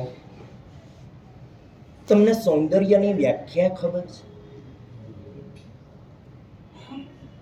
સૌંદર્યની વ્યાખ્યા એટલે હેરસ્ટાઇલ, ફેર સ્કિન, મેકઅપ, નાક, આંખ, લૂક આ નથી. અને છે તો પણ કઈ રીતે છે એ મારે તમને વાત કરવી છે. હું એક સાધુ છું. સાધુમાં આચારે સૌંદર્ય હોય છે. તમને સમજાય છે? મારા વાળ કેવા છે ને આંખ કેવી છે ને નાક કેવું છે ને સ્કિન કેવી છે, હું ગોરો છું કે કાળો છું ને તમે નહીં જુઓ, તમે એ જોશો કે મારા આચાર કેવા છે. ગમે તેટલો હું રૂપનો અંબાર જેવો હોઈશ, ગમે તેવો દેવકુમાર જેવો હોઈશ, કદાચ કોઈનું રૂપ આખા સુરતમાં મારા જેટલું ના હોય, આચારથી હું ભ્રષ્ટ હોઈશ, તમે મને જોવા પણ પસંદ નહીં કરો. બરાબર છે? આટલું સમજાય છે? સાધુમાં આચારે સૌંદર્ય હોય છે. આગળ વધીને તમને કહું, એક મંત્રી છે એની અંદર બુદ્ધિ એ સૌંદર્ય હોય છે. મંત્રીનો નાક નકશો કેવો છે ને એ ના જોવાય, એનામાં બુદ્ધિ કેવી છે જોવાય. રાજા હોય એની અંદર સુરવીરતા એ સૌંદર્ય હોય છે. નોકર હોય એની અંદર પ્રામાણિકતા અને વફાદારી એ સૌંદર્ય હોય છે. વેપારી એની અંદર કૌશલ્ય એ સૌંદર્ય હોય છે. વક્તા હોય એની અંદર જ્ઞાન એ સૌંદર્ય હોય છે. મા હોય એમાં માતૃત્વ સૌંદર્ય હોય છે. પિતા હોય એની અંદર વાત્સલ્ય સૌંદર્ય હોય છે. સાસુ હોય એની અંદર સહિષ્ણુતા અને સ્નેહ સૌંદર્ય હોય છે. વેશ્યા હોય એની અંદર ફેર સ્કિન, હેરસ્ટાઇલ, મેકઅપ આ બધું સૌંદર્ય હોય છે. અને ખાનદાન નારી હોય એની અંદર શીલ, લજ્જા, સદાચાર આ સૌંદર્ય હોય છે. તમને સમજાય છે હું શું કહું છું? એણે ભવાડા કર્યા, હું ભવાડા કરીને દેખાડું. એણે એનું શરીર ઉઘાડું કરી દીધું, હું કરીને દેખાડું. એણે આવા વાળ ખુલ્લા કર્યા, હું કરીને દેખાડી દઉં. ભાઈ તમે દેખાડી શકો એ વાત સાચી, પણ દેખાડીને તમને કોઈ લાભ નથી. એ વેશ્યાનો રસ્તો છે, ઉલટાનો રસ્તો છે, વ્યભિચારણીનો રસ્તો છે, સ્વચ્છંદાનો રસ્તો છે, એ સ્વૈરીણીનો રસ્તો છે, જે બધી રીતે બરબાદ થઈ ચૂકી છે. એક નાગા માણસને લૂંટી શકાતો નથી. એમણે કશું ગુમાવવાનું નથી, કારણ કે એમની પાસે કશું છે જ નહીં. પરિવાર તેઓ ગુમાવી ચૂક્યા છે, શીલ તેઓ ગુમાવી ચૂક્યા છે, સલામતી તેઓ ગુમાવી ચૂક્યા છે, ભવિષ્ય તેઓ ગુમાવી ચૂક્યા છે. જિંદગીની અંદર જે જે કંઈ મેળવવા જેવું કહેવાય બધું જ તેઓ ગુમાવી ચૂક્યા છે. તમારી પાસે બધું જ છે. તમે એના રવાડે ચડશો, તમે બધું ગુમાવી દેશો. તમારે રોવાનું થશે, તમારે માથાને છાતી કૂટવાનું થશે, તમારે બરબાદ થવાનું થશે, તમારે નખોદ કાઢવાનું થશે. તમારે શા માટે એના રસ્તે ચડવું છે? નખોદ નંબર 7, પતિ વિનાશ. વિવેક નામનો એક યુવાનો તને પત્ની છે, બરાબર, હેર કટિંગ સલૂનમાં જાય, વારંવાર જાય, પતિને ગમે નહીં. પતિએ એને 2-3 વિકલ્પ સૂચવ્યા કે આ જગ્યાએ બેનો કાપે છે, ત્યાં તું જા તો જા. પત્નીએ ઉડાવ જવાબ આપ્યો કે મને ત્યાં સેટ થઈ ગયું છે, વિવેકને જરાય ગમે નહીં. એક દિવસ પત્ની વાળ કપાવા ગઈ છે, વિવેક પાછળ પાછળ જાય છે, ત્યાં સલૂનના એક ખૂણાની અંદર બેસી જાય છે. પત્ની જે છે ત્યાં આમ સૂતેલી છે, પત્નીને ખબર નથી પતિ આવેલો છે. ત્યાં પેલો માણસ છે એના વાળને જે રીતે અડે છે, સમય એના મોઢા પરના જે એક્સપ્રેશન છે, જે વાસનાના તાંડવો એના મોઢા ઉપર વંચાઈ રહ્યા છે, અને પત્ની જે છે એને પણ ગલગલિયા થઈ રહ્યા હોય ને આમ ક્લિયર એ દ્રશ્ય દેખાય છે. પતિ જે છે ધમધમાટ એનું માથું થઈ જાય છે. ત્યાં તમાશો બનાવવો નથી, ત્યાંથી સીધો એ નીકળી જાય છે. ઘરે પત્ની આવે છે, જબરદસ્ત ઝઘડો થાય છે. પત્ની જે બાના આપે છે કસ્સા ગળે ઉતરતા નથી. એક દિવસ આ ઝઘડો છે એનો નતીજો છૂટાછેડાથી આવે છે. પત્ની જે છે પાછી પોતાના ઘરે જાય છે, પિયરે જાય છે. બીજી વાર એનું ગોઠવાય છે, લગ્ન બીજા થાય છે. બીજી વાર એ સાસરેથી પાછી આવે છે. ત્રીજી વાર એનું કંઈ ગોઠવાતું નથી. આજની તારીખમાં એ યુવતી છે અત્યંત નિંદનીય ધંધો કરતી એક ઇન્ડસ્ટ્રીની અંદર ગોઠવાઈ ગઈ છે. રોજે રોજ વાસના ભૂખ્યા વરુ એના શરીરને ચૂથી રહ્યા છે. રોજે રોજ એ યુવતી જે છે પોતે આંસુ પાડી રહી છે. પતિ, પરિવાર, સલામતી, સીલ બધું જે ગુમાવી ચૂકી છે, ભવિષ્ય આખું ગુમાવી ચૂકી છે. હું તમને કહેવા માંગુ છું, આપણા જો એના જેવા આપણે હાલ ના બનાવવા હોય તો આપણે આજે સમજી જવું જરૂરી છે. કુદરતનું તંત્ર બહુ વ્યવસ્થિત છે. તમારે ગુસ્સો બહુ કરવો છે, તમે સાપની યોનિમાં જતા રહો. તમારે માયા કરવી છે, બહુ કપટ કરવું છે, છળ કરવું છે, ફ્રોડ કરવું છે, મરીને શિયાળ થવા માટે તમે તૈયાર રહો. કુદરતનું તંત્ર કહે છે તમને લોભ બહુ છે, પૈસા પૈસા પૈસા પૈસા પૈસા પૈસા, મરીને ઉંદર થવા તમે તૈયાર રહો. જન શાસન તમને મળ્યું, આબરૂદાર પરિવાર તમને મળ્યો, ખાનદાન કુળ તમને મળ્યું, સારા ઘરે સારા વરને તમારા મા બાપે તમને વળાવી, છૂટછાટો તમારે લેવી છે, સિલના ભવાડા તમારે કરવા છે, પરપુરુષના સ્પર્શ થાય તમને વાંધો નથી, નજર તમારા પર બધા બગાડે વાંધો નથી, ફોટા મૂકીને લાઇક્સ જોઈને તમારે હરખાવું છે. નીકળી જાઓ તમને અહીંયાથી. બીજી વાર આ ખાનદાન કુળ આ મનુષ્ય ભવની અંદર તમને મળશે નહીં. અનંત કાળે જ્યારે ઉપર આવશો ને ફરી મનુષ્ય ભવ મળશે પણ ખરો. વેશ્યાના ઘરે એક દીકરી તરીકે તમારો જન્મ થશે. આખી જિંદગી રડવું પડશે, આખી જિંદગી થવું પડશે, આખી જિંદગી સીલને આબરૂના ધજાગરા તમારે કરવા પડશે. આ મળ્યા પછી પણ તમારે એ જ રસ્તે જવું છે. તમારો એ જ રસ્તો છે, તમે ત્યાં પહોંચી.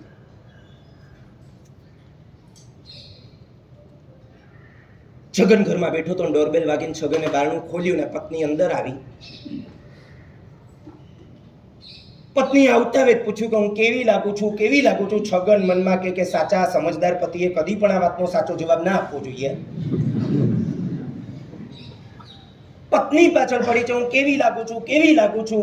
છગન કે પણ અત્યારે આ બધા પ્રશ્નો શા માટે પૂછે છે? પત્નીએ કહ્યું કે હું બ્યુટી પાર્લરમાં જઈને આવી છું. છગને કહ્યું બ્યુટી પાર્લર બંધ હતું.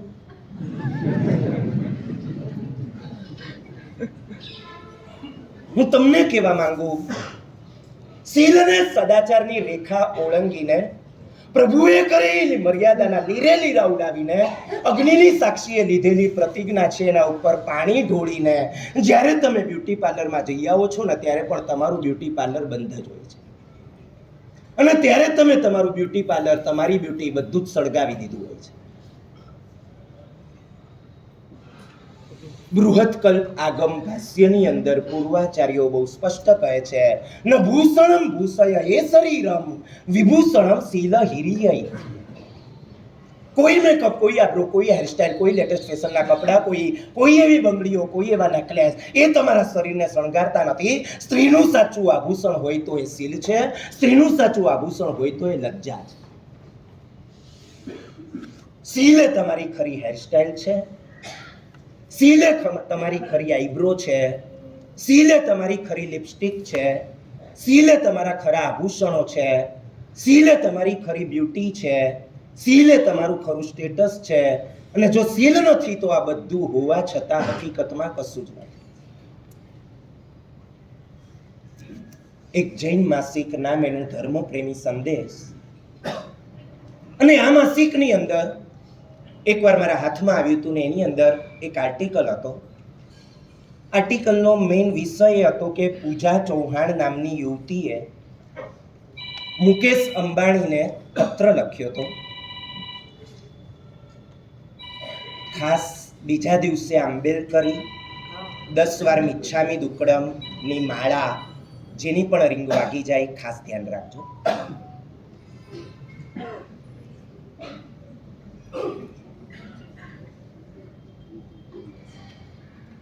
યુવતીએ એમને પત્ર લખ્યો ને એમણે પત્રનો જવાબ આપ્યો. એના ઉપર આર્ટિકલ બનેલો હતો. પૂજા ચૌહાણ નામની યુવતીએ મુકેશ અંબાણીને પત્રની અંદર લખ્યું કે મારે લગ્ન કરવાના છે અને મારે એવી વ્યક્તિ સાથે લગ્ન કરવા છે જેની વાર્ષિક આવક 100 કરોડ કરતા વધારે. મેં આપને પત્ર લખ્યો છે એના માટે કે મને એવી 100 વ્યક્તિના નામ, સરનામા, સંપર્ક આપો જેનાથી હું વાત આગળ ચલાવી શકું. મારે એટલા શ્રીમંત એટલા માટે જોઈએ છે પતિ તરીકે કારણ કે હું બહુ રૂપાળી છું અને મારે અમુક પ્રશ્ન પણ છે કે બહુ જ શ્રીમંત હોય એની પત્નીનું રૂપ કેમ સામાન્ય હોય છે. મુકેશભાઈ અંબાણી એમણે આ પત્રને સિરિયસલી લીધો, ધ્યાનથી વાંચ્યો અને જવાબ લખ્યો કે બેન, તમારી જે વાત છે કે તમે રૂપાળા છો માટે તમને શ્રીમંત પતિ જોઈએ છે, આ તમારી વાત એક ડીલ જેવી છે, બિઝનેસ ડીલ જેવી, જેને અમે અમારી ભાષામાં ધંધાકીય લેતી દેતી કહીએ છીએ કે તમને રૂપિયા આપશે ને તમે એમને રૂપ આપશો. જ્યારે અમે આવી કોઈ ડીલ કરીએ ત્યારે અમારા બિઝનેસની અંદર, અમારી લાઈનની અંદર અમે એ ધ્યાન રાખતા હોઈએ છીએ કે વસ્તુઓની કિંમત ઘટવી ના જોઈએ. તમારું રૂપ છે વર્ષો વર્ષ ઓસરતું જવાનું છે, તમારું યૌવન વર્ષો વર્ષ ઓસરતું જવાનું છે, એની વેલ્યુ ડાઉન થતી જવાની છે અને મારી ઇન્કમ તો પ્રાય વધવાની છે. તો પછી હું તમારી સાથે શા માટે આવી ડીલ કરીશ? મારી આવક 100 કરોડથી વધારે છે, તમે કહો છો એમ હું 100 વ્યક્તિઓના 100 કરોડથી વધારે આવકવાળાના નામ, સરનામા, સંપર્ક તમને આપી પણ દઉં, તમે કદાચ એમનો સંપર્ક પણ કરશો, એ તમારી સાથે ઘૂમશે, હરશે, ફરશે, પણ લગ્ન તો તમારી સાથે કરશે નહીં. મુકેશભાઈ અંબાણીના કહેવાનો ભાવ સ્પષ્ટ એટલો છે કે મેરેજ માર્કેટમાં રૂપની કોઈ જ વેલ્યુ નથી. છોકરી હતી, કોલેજ લાઈફમાં કોઈની સાથે તમારી ભાષામાં લવ થઈ ગયો છે, હરે છે, ફરે છે, સીલ લૂંટાવી દીધું છે, બધું એને સોંપી દીધું છે. પોતાની ફ્રેન્ડને વાત કરી કે આ રીતે મારો એક બોયફ્રેન્ડ છે ને અમે આ રીતના રંગરેલિયા મનાવીએ છીએ ને આ રીતે જલસા કરે છે. ફ્રેન્ડ સમજદાર હતી, એણે કહ્યું કે હવે તું એને વાત કર કે તારી સાથે લગ્ન કરી લે. પેલી નહીં થયું, વાત સાચી છે. જઈને એને વાત કરી એટલે છોકરાએ માથે સામે ફટકાર્યું કે તારા જેવી બચ્ચલન છોકરી મારા ઘરની બહુ થવા લાયક નથી. પતિ પોતાની પત્નીને આ જિંદગીભર સાચવે, પતિ પોતાની પત્નીને પ્રાણથી પણ પ્યારી બનાવે, પતિ પોતાની પત્નીને ખુશ રાખવા માટે જાન પટકી દે, પતિ પોતાની પત્નીની સલામતી માટે પોતાનો જાન સુદ્ધા કુરબાન કરી દે.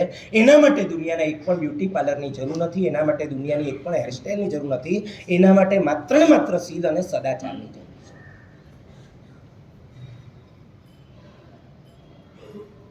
નખોદ નંબર 7, પતિ વિનાશ. નખોદ નંબર 8, સંપત્તિ વિનાશ. સંપત્તિ. છગન રસ્તા પરથી જતો હતો, સામેથી મગન આવતો હતો અને મગનની સાથેની પત્ની પણ હતી ને આમ છગનને આમ આંચકો ને આમ એકદમ આશ્ચર્ય એના પર થયું કે મગન પત્નીનો હાથ પકડીને બજારમાંથી ચાલતો હતો. છગન મલકી રહ્યો છે ને આમ હરખી રહ્યો છે ને આમ જરાક એની મજાક મનોમન કરી રહ્યો છે ને આમ મગન નજીક આવી રહ્યો છે એટલે હાથ પકડેલો જ રાખ્યો છે.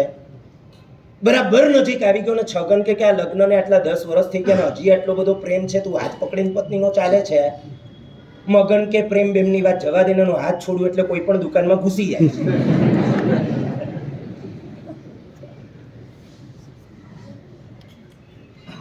સંપત્તિ વિનાશ.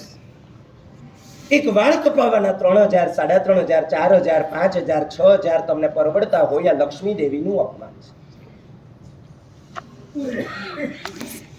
નીતિ શાસ્ત્રો ખાનદાન ઘરની નારી માટે કહે છે કુલૌચિત્યા જ વ્યય કરે, જે પોતાના કુળના ઔચિત્યને સમજીને એને અનુરૂપ વ્યય કરે એ ખાનદાન સ્ત્રી હોય.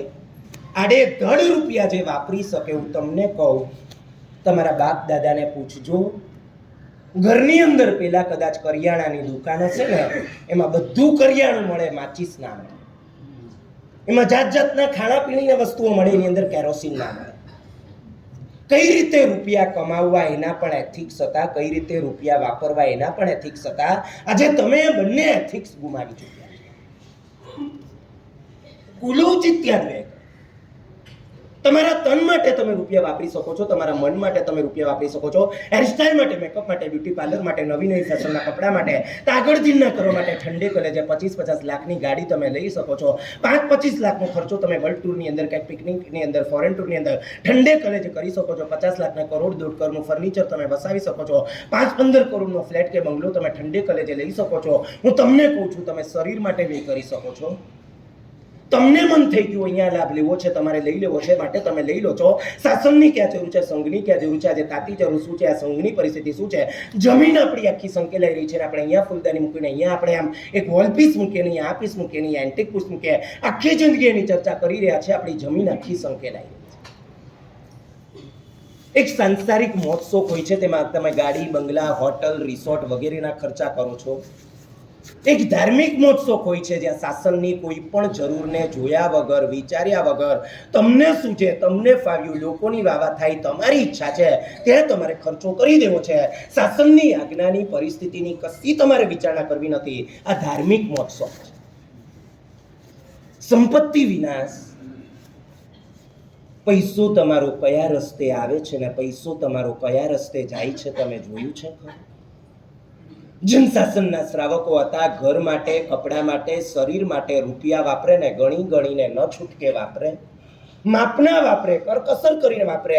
દેવગુરુ અને સંઘની ભક્તિ કરવાની હોય, મન મૂકીને રૂપિયા વાપરે. અને શાસનને તીર્થની રક્ષાનો પ્રશ્ન આવે, ભંડાર પોતાના ખુલ્લા મૂકી દે. 25 લાખની ગાડી ઠંડે કલેજે લેનારા 25 રૂપિયા પણ સંઘના સભ્યની જરૂર ઉપર આપવા માટે એમનું દિલ ન ચાલતું હોય. હું તમને કહું છું કે આપણે સંઘના સભ્ય કેવડાવવાને લાયક નથી. પેથળસા જ્યારે ગિરનારની પોતે ઉછામણી ચાલતી હતી, તીર્થમાળ જે એમનું તીર્થ થાય, 1 ઘડી સોનું, 2 ઘડી, 4 ઘડી, 8 ઘડી, અરે સંઘવાળા આવો, અરે ભારતભરની અંદર કેવડાવો, અરે બધા શ્વેતાંબર સંઘવાળો આવો, અરે આપણું તીર્થ બચાવ છે, ઓ ફંડ કરો, જલ્દી જલ્દી બધું તો મોકલી દો. પેથળસાએ આ ધંધા કર્યા નથી.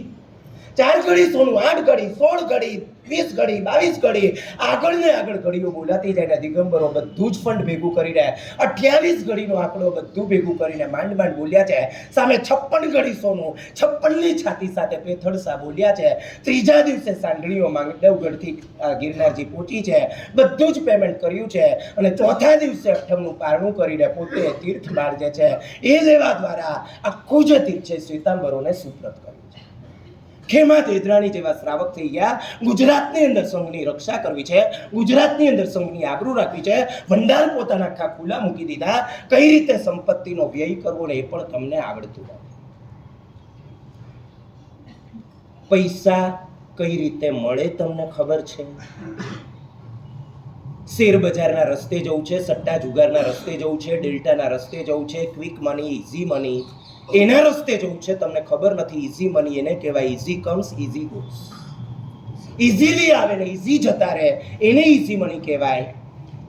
પૈસો મળે કઈ રીતે? શાસ્ત્રકાર ભગવંતો કહે છે, શ્રી મંગલાત પ્રભવતી. તમે મંગળ કરો, જે મંગળ સાલી ભદ્રએ કર્યું હતું, જે મંગળ કૈવરના શેઠે કર્યું હતું, જે મંગળ અભય કુમારે કર્યું હતું. તમે મંગળ કરો, મંગળથી લક્ષ્મી આવે. આગળ વધીને કહ્યું પ્રાગલ્ભ્યાચ પ્રવર્તતે. બિઝનેસ ફર્મ સાથે એક વર્ડ લખાય છે જેનું નામ છે એન્ટરપ્રાઇઝ. એન્ટરપ્રાઇઝ એટલે એ કોઈ પ્રાઇઝની વાત નથી. એમને શબ્દો પરથી અટ્ટે કટ્ટે અર્થ ના બેસાડવા. છગન અને મગનને પૂછ્યું કે આ જેલને હવાલાત શા માટે કહેવાય? મગન કે કારણ કે એમાં 2 જ વસ્તુ મળે, હવા અને લાત. એન્ટરપ્રાઇઝનો સીધો અર્થ છે, તમે ડિક્શનરીની અંદર જોજો, સાહસ. તમારી પાસે સાહસ હોવું જોઈએ, અને સાહસ હોય તો તમારી લક્ષ્મી વધી શકે. પ્રોપર વિવેકપૂર્વકનું સાહસ તમે કરી શકો તો સંપત્તિ મળે. શ્રી મંગલાત પ્રભવતી પ્રાગલ્ભ્યાચ પ્રવર્તતે દક્ષ્યાચ કુરુતે મૂલમ. તમારામાં દક્ષતા છે, તમારી અંદર એ આવડત છે, કેલિબર છે, હોશિયારી છે, ચતુરાઈ છે, તો તમારી સંપત્તિ સ્થિર થાય. સંયમાત પ્રતિષ્ઠિત. તમારી અંદર સંયમ છે તો તમારી લક્ષ્મી સ્થિર થાય, પ્રતિષ્ઠા પામે, અને પેઢીઓ સુધી તમારા ઘરમાં એ લક્ષ્મી રહે. પૈસો મળવાની સાથે જો તાગડ ધીન્ના આવે છે, પૈસો વધવાની સાથે જો શીલનો વિપ્લવ થાય છે, શીલનો વિનાશ થાય છે, પૈસો વધવાની સાથે જો નખરા વધે છે, પૈસો વધવાની સાથે હજી હાઈ સોસાયટી, હજી હાઈ સોસાયટી, હજી હાઈ સોસાયટી, હજી આ આગળથી ના, હજી દારૂ એક્સેપ્ટ કરી લો, ડ્રગ્સ એક્સેપ્ટ કરી લો, હજી અહીંયા જઈને રહો, હજી અહીંયા જઈને રહો, હજી આગળ દોડો. હું તમને કહું છું, વિનાશ પહેલા વિલાસ આવે છે. તમારું ફ્યુચર તમારે જાણવું છે. પૈસો વધવાની સાથે જો તમે સાદગી રાખી શકો, સંતોષ રાખી શકો, સંયમ રાખી શકો, શીલ સાચવી શકો, તમે સાદગીથી અને સંતોષથી રહી શકો, સમજી લો તમારી આગળ ચડતી થવાની છે. પૈસો વધવાની સાથે નખરા વધી ગયા, અપેક્ષાઓ વધી ગઈ, અહંકાર વધી ગયો, તાકડતીના વધી ગયા, સમજી લો હવે તમારો વિનાશ થવાનો છે. એક ગામની અંદર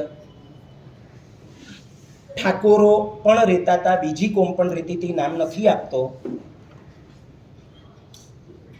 બન્યું એવું કે બીજી કોમોના છોકરાઓ છાપટા બન્યા. ઠાકોરોની એક કન્યાને એના ઉપર જુલમ ગુજાર્યો. ઠાકોરવાસમાં બધા ભેગા થયા છે ને એક માજી છે અને યુવાનોને આમ આમ આમ ખખડાવીને કહે છે કે તમારે જો તમે એક આપણી દીકરીની આબરૂ નથી સાચવી શકતા તો છોડી દો પહેર્યું. ઠાકોર યુવાનો પણ નીકળ્યા છે, ત્યાં કેટલાના માથા કાપી નાખ્યા છે. બંને કોમની અંદર આતંક પહોંચી ગયો છે. આમ આખું સાદડી જેવું, ઉઠમણા જેવું વાતાવરણ છે અને એ વાતાવરણની અંદર બધા વિલે મોઢે બેઠા છે ને પીડબેન ઠાકોર એની અંદર બેઠા હતા. ખામોશીનો ભંગ કરતા એ બેને કહ્યું કે મને ખબર છે આવું શા માટે થયું.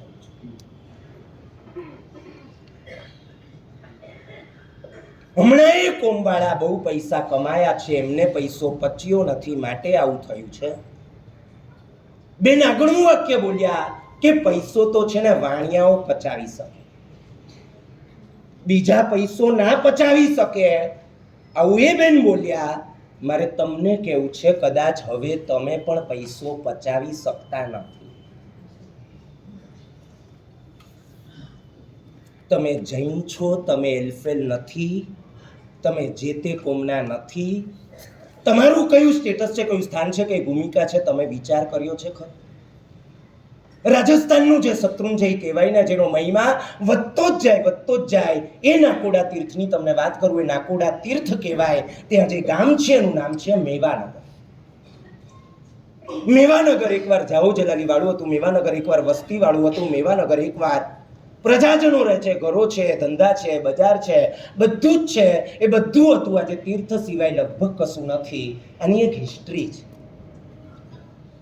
નાકોડા મેવાનગરના રાજમાર્ગ ઉપરથી જૈન દીકરી એક પસાર થઈ રહી હતી. રાજકુમાર છે, ઘોડો તબડક તબડક તબડક તબડક દોડાવતો જઈ રહ્યો છે. છોકરી જઈ રહી છે. છોકરી નાની ઉંમરની છે, કદાચ 8-10 વર્ષની છે. રાજકુમારે છોકરીના વાળને જરા અડે છે અને આગળ નીકળી જાય છે. દ્રશ્ય આજુબાજુ વાળાએ જોયું છે. લોકો ભેગા થઈ જાય છે, જૈન મહાજન બધું ભેગું થાય છે. આવું તો હરગીઝ ના ચાલે. રાજા પાસે ડેલિગેશન જાય છે અને રાજાને વાત કરે છે કે અમારી દીકરી રસ્તા પરથી પસાર થઈ રહી હતી.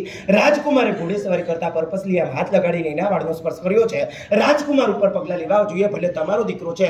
આવું બિલકુલ ચાલી ના શકે. આવતીકાલે જે આ રાજ્યનો માલિક થવાનો, આવતીકાલે રાજ્યનો સ્વામી થવાનો, આજે આ રીતે બહુ દીકરીઓની આટલી છડતી કરતો હોય, કાલે શું કરશે કશું કહી ના શકાય. રાજકુમાર ઉપર પગલાં લેવા જોઈએ.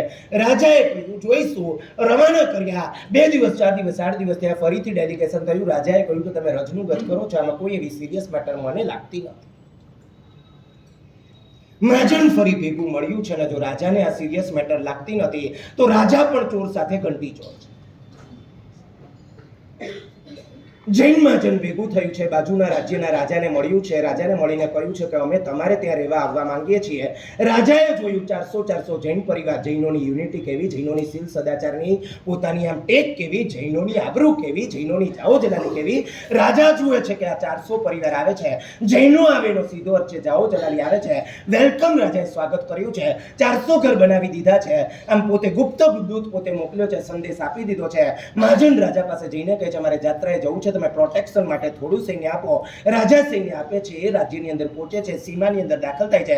સૈનિકોને કહી દે છે કે હવે તમે જાઓ, હવે અમે અહીંયા રહીશું. ત્યાં પેલા 400 જૈન પરિવારો વસી જાય છે. રાજા હવે ખડપડી જાય છે. રાજાને સમાચાર મળ્યા. રાજા કે મોકલે છે હું કંઈક પગલાં લઈશ, હું તમને સંતોષ થાય કરીશ, તમે પાછા આવી જાઓ. મહાજન કેવડાવે છે. હવે રાઈના ભાવ રાતે વીતી ગયા. જૈનોની પાછળ બીજી બધી કોમો પણ મેવાનગરથી નીકળી જાય છે. મેવાનગરની જાઓ જલાલી પૂરી થઈ જાય છે. પ્રજા વિનાનો રાજા ઓટોમેટિક રાજ્ય ભ્રષ્ટ થઈ જાય છે. જૈનો ત્યાં જાઓ જલાલીથી રહે છે અને જાઓ જલાલી વૃદ્ધિ કરે છે. બધાના મૂળની અંદર એક જૈન દીકરીના વાળનો સ્પર્શ.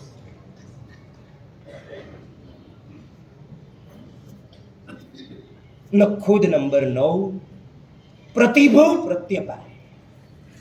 દરેક ભવે દુઃખી થવાનું, દરેક ભવે હેરાન થવાનું. કલ્પવૃત્તિ કહે છે કુંડ રંડતણ યુદ્ધ ગાહી વજ્જત નિંદુ વિસકન્ન ગાય.